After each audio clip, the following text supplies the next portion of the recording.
I found myself treading in an endless sea. Up here it was blissful. I had never experienced anything like this. There is a beautiful blue sky, a sun that is warm and comforting, pretty white clouds. It is peaceful here. It's light. I could see everything in my life for what it was. None of the problems of life could bother me here, not even the past or the future. I knew what really matters. There was simply peace, emptiness. I had been lost for what seemed like ages, and here in this place, this was real, and I could stay here for eternity. But the pull of the ocean was so strong. I desperately tried to keep my head above water, while the great ocean grabbed a hold of my ankles and began to pull. I didn't want to drown again. Please, please don't let me drown again. But the pull of the ocean is too great. I give all I have to stay above, and I take a deep breath and watch the truth fade away as I'm sucked back into the abyss. As I begin to sink, the air runs out and my lungs fill with water, and I desperately hold on to what little bit of peace and truth I had found. As I slowly begin to lose consciousness, my vision fades, and then it all goes black. I fall back to sleep, and then with a veil over my eyes, I wake back up into the dream, the prison cell of the mind. There I am, trapped with other inmates and guards all around me, taunting me, lying to me. Hello, my name is Cody. Welcome to the Unifying Field podcast, where we journey beyond the black and white into the vast spectrum of human experience. Here we explore the great question of why we are here, seeking wisdom in all traditions and unity in our diversity. My mission is to bridge worlds, uniting hearts and minds through conversation, curiosity, and the shared wonder of existence. So take a deep breath through your nose, open your mind, and join me as we step into the infinite together. My whole life had been spent trying to become happy, whatever that meant. I had never been happy before, but there was this idea, or rather, a vision, of what happiness would be if I could just grasp it, somewhere far, far off in the distance. I could see it, I could taste it, but no matter how many steps I took towards it, it would always remain a fixed distance away from me. It was an illusion, a mirage that seemed real, but disappeared as you come close. It was overwhelmingly frustrating. We all just want to be happy, and I wasn't. I was absolutely miserable. I had never been a religious person, though I did grow up in a small, rural town in the middle of nowhere, Arkansas. I was fortunate enough to get to grow up on a 50-acre farm that my late great-grandparents once owned. I had space to roam free, a beautiful mix of open fields and forests with huge oak trees. We had a pond you could fish, with an apple tree by the water from the time of my great-grandparents. I remember stories of my great-grandfather, a World War II Army veteran who worked for the Forestry Service, who would bring home dynamite to blow stumps out of the ground on the farm. He once blew a rock out of the ground which landed on my great-grandmother's garden fence. She was not happy about that, by the way. My great-grandmother was tough as could be. She would walk with a push mower about a mile to the local cemetery to mow the grounds and bring it back. I don't remember much about them. They were tough people who didn't have a lot, but they got by. Looking back on it today, I took a lot for granted during my childhood. I would attend church off and on, mainly because my friends or neighbors were going. While I would usually attend church to socialize with friends, there was a subtle voice in my head that kept me in fear. You see, when I was little, I would stay at a neighborhood babysitter's house, and our parents would head to work. I have many fond memories from there. She was a sweet lady who passed away recently. She would make us her breakfast specialty from time to time, homemade chocolate gravy. I would watch the old PBS shows after school, such as Reading Rainbow, Wishbone, and The Magic School Bus, and then whatever else showed up locally, Jerry Springer and Maury and whatnot. When I was bad, say for talking back, she would chase me with a whip from the willow tree out back. I was fast though, so it was fine. She would have to work for it if she wanted to whip me. One day I was asked if I had been saved. I said, no. What do you mean? If you don't get saved when you die, you're going to go to hell and spend eternity in the lake of fire. Oh, geez. Yeah, I don't want that. Looking back, I don't blame her for saying that. If that is what you truly believe, wouldn't you want to save the souls of as many people as possible? Unfortunately, or fortunately, depending on how you look at it, this would keep a spark of fear inside of me, After all, the year 2000 was approaching, and as a young kid, seeing all of the tabloids and hysteria of the world around me, we were all going to die apparently at 12:01 a.m. on January 1st of the year 2000. There were movies such as Armageddon and Deep Impact, which came out in 1998, which really added to the fear with visual examples. With both of those movies, they were trying to stop an asteroid or a comet from wiping out humanity.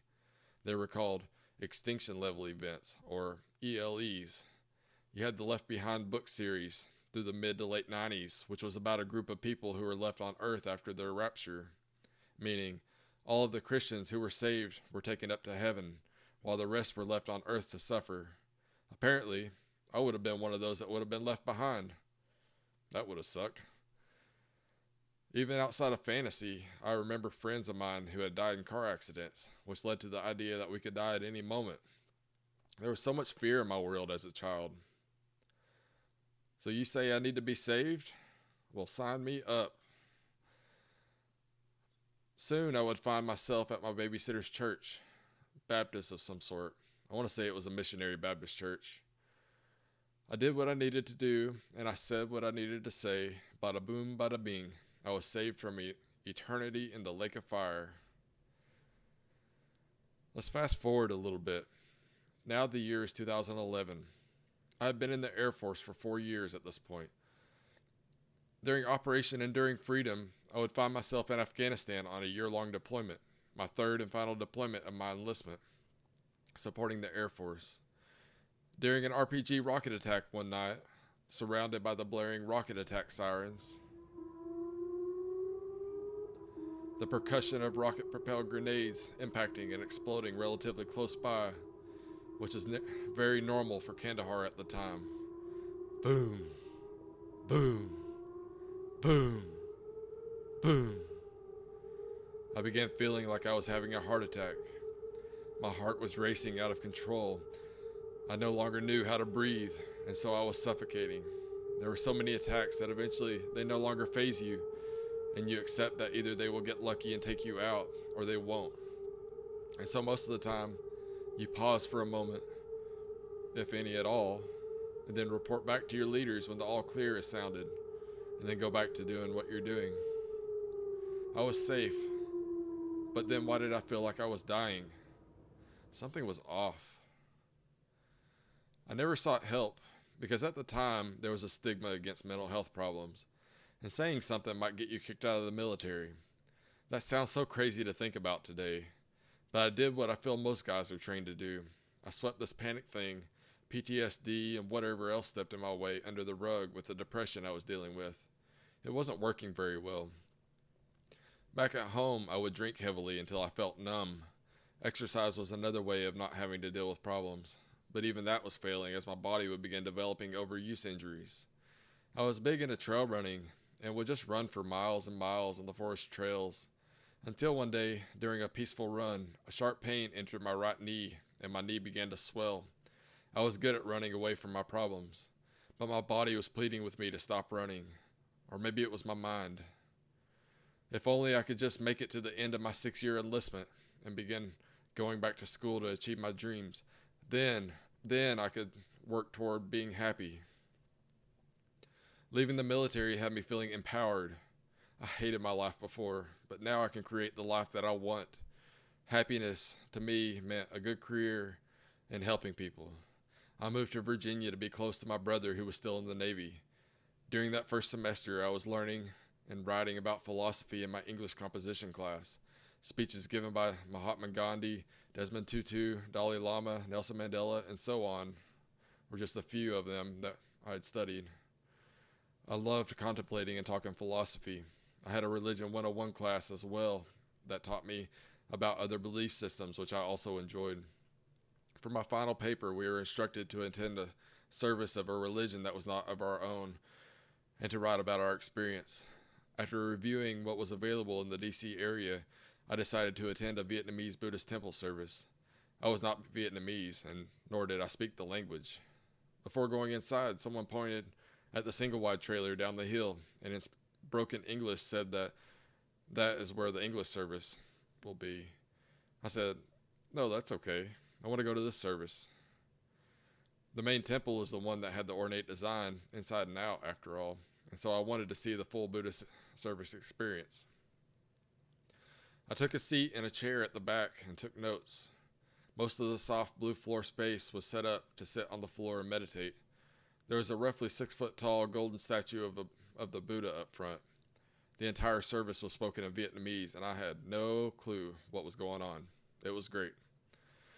After the service ended, I attempted to speak to the service goers, but the language barrier made that tough. However, one person was helpful and suggested this group of kids could help me out. The kids spoke fluent English, whereas the adults could speak a few English words. I was able to ask them questions about their beliefs, and they gave me a Buddhist Dharma book, which I still have today. The people there invited me to have lunch with them, and they made tofu something. I have since forgotten what the food was, but it was surprisingly really good. And they took me in, a stranger, and treated me like family. From that moment, Buddhism held a special place in my heart, and it still does today. As I made my way through school, it looked like becoming a doctor was the answer to my happiness question. I wouldn't say that I am really smart. It was just that I would put in the work that is needed to learn and to earn the grades. I would spend 15 hours per day at school. If I wasn't in class, I would be studying in the chemistry library.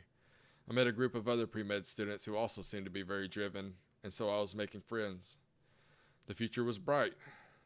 But then one day I would find myself studying for an upcoming organic chemistry exam. Something wasn't right. The walls of the library began closing in around me. My heart started racing to what felt like 200 beats per minute. I thought, wait, I am not breathing.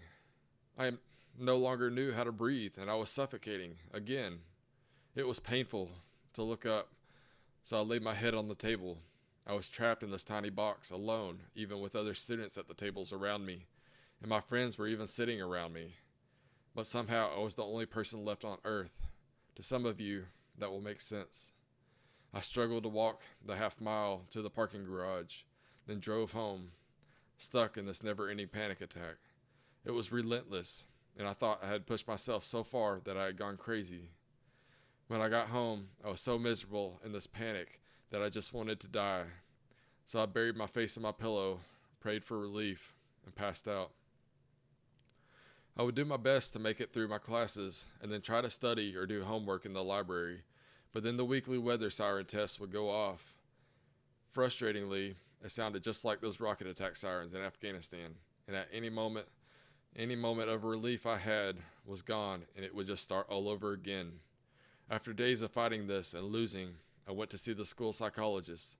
Even in the waiting room, the complexity of the pattern on the carpet hurt my brain and triggered panic. The psychologist guided me through a meditation that helped me pull out of it. Soon, the medications would take over this job. Unfortunately, I couldn't concentrate on the medications. My brain seemed fragile at the time, and trying to study as much as I needed to would send me into full panic mode. So I decided to step away from school for a little while to try to give my mind some time to heal. Little did I know, there was a storm brewing inside. Everything I had swept under the rug was ready to burst out, and after a couple of years of working odd jobs and drinking heavily, I reached my breaking point. I didn't want to live anymore, and it hurt too much. It didn't matter what I did, nothing was going to let me achieve happiness. I was stuck in hell. Spoiler alert, hell is here on earth. But then I thought of my cousin. He was in the army and was fighting PTSD himself from the Iraq War. I had heard bits and pieces of his struggle from time to time, so I decided to reach out and see if he had learned any wisdom in his struggles. He encouraged me to go to the emergency room at the VA. I accepted his advice, and he met me at the VA hospital in Little Rock. I knew where I was headed, and after triage, I awaited transport by ambulance to the psychiatric ward known as 3K at Fort Roots. Despite knowing the stigma behind getting help, I knew I had no other choice. It was either this or end my life, and I still had a thread of hope. Yes, a tiny, microscopic thread, as all my life was hanging on. I would spend a total of 3 days in 3K. I gave up all of my personal belongings, including my phone, keys, clothes, wallet, and even my privacy, for a set of pajamas and slide-proof socks and no underwear. While I was told I could leave whenever I was ready, It doesn't take long in a place like that to question if they will actually let you leave. So then why voluntarily go to a place like that? You go to a place like that so they can push your buttons in a controlled environment to try and figure out what is wrong so that they can provide the best possible help for you. But did they help me? For a long time, I would say no. They made me feel miserable about myself and loaded me up on drugs. But today, I would answer yes. Yes, they did help me. But how? You see, I was ready to end my life, and they provided me with some medications that bought me some time. I didn't know time was what I needed at that moment in order to set me up for what would come next. I even met other patients there who were facing their own internal battles. Beautiful people who'd I have conversations with at mealtime. One had bipolar disorder. Another was a paranoid schizophrenic.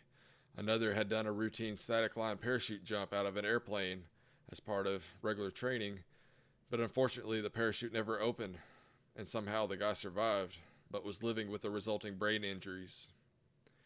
So that was more confirmation that I wasn't alone. There were others who were struggling. Others were struggling way worse than I was even. The problem was, even though I could go back to normal life, the medications took away the ability to feel. And so I felt like a zombie. I didn't feel like I was alive anymore. Before I was done with the VA, I would find myself needing help again and check back in to 3K for another 3 days not too long after. When I was feeling better, I went to visit with my uncle. I always enjoyed going to see him, to talk to him about whatever was on my mind. Cars, guns, life, whatever. These days we mainly talk about spirituality. But when I told him about the medications they put me on, he said, "Oh man, you need to get off that stuff because it is not good for you." I said that I know it's not good, but I just don't know what else to do to survive at this point. I was no longer trying to be happy. For now, I just wanted to figure out how to survive. I know my family during my struggles couldn't figure out how to help me, and that was frustrating for them too. But then he asked me if I knew anything about meditation. I said, well, the school psychologist walked me through a guided meditation to pull me out of a panic attack at school. It actually worked. He responded, "If I get you some books and this meditation program, would you give meditation a try?" "Yes, I will try just about anything at this point," I said. "I'm desperate." A few weeks later, the books came in and he brought them to me. All right, a little context. During the 1980s, my uncles got into hypnosis and past life regression. They had fun with that, and then Jonathan Parker came into their view at the right time, and they decided to give meditation a try with Jonathan's Pathways to Mastership course. Soon, my mom and dad would also get into meditation. I always wondered why my parents never pushed me to go to church, and a part of me thinks that it is because of this. It could have just been that religion wasn't that important to them at the time, which I think is how it is for a lot of people. A lot of people don't go to church, but still believe in God. Anyways, I started reading the books every day, Life and Teachings of the Masters of the Far East by Baird Spalding, as well as Illusions, Adventures of a Reluctant Messiah by Richard Bach. They were mystical, and I read with awe and wonder. Today, Illusions is still my favorite spiritual book of all time. I highly recommend it. I listened to Jonathan's teachings and completed the guided meditations every day with no result. But then, after about 2 weeks, something happened. During my meditation, I found myself in a state of bliss, emptiness. There were no more thoughts fighting for my attention. There was no past, no future, just this moment, and I could stay here for eternity. My head was back out of the water. Yes, that story I started this episode with. I could breathe again. I could see my entire life for what it was. I thought to myself, is this God? Today I would answer yes. That is one way you can experience God. I had never felt inner peace in my entire life.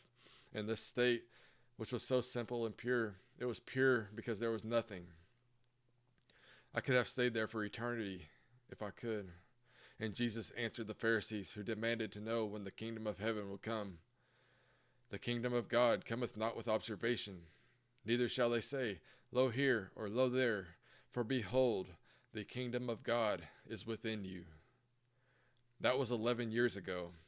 I have since battled everything that life can throw at me. broken dreams, and broken hearts.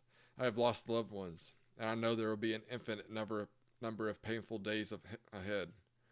I have learned from many teachers along the way: Jesus, Jonathan Parker, Paramahansa Yogananda, Ram Dass, Anandamayi Ma, Ramakrishna, etc., etc.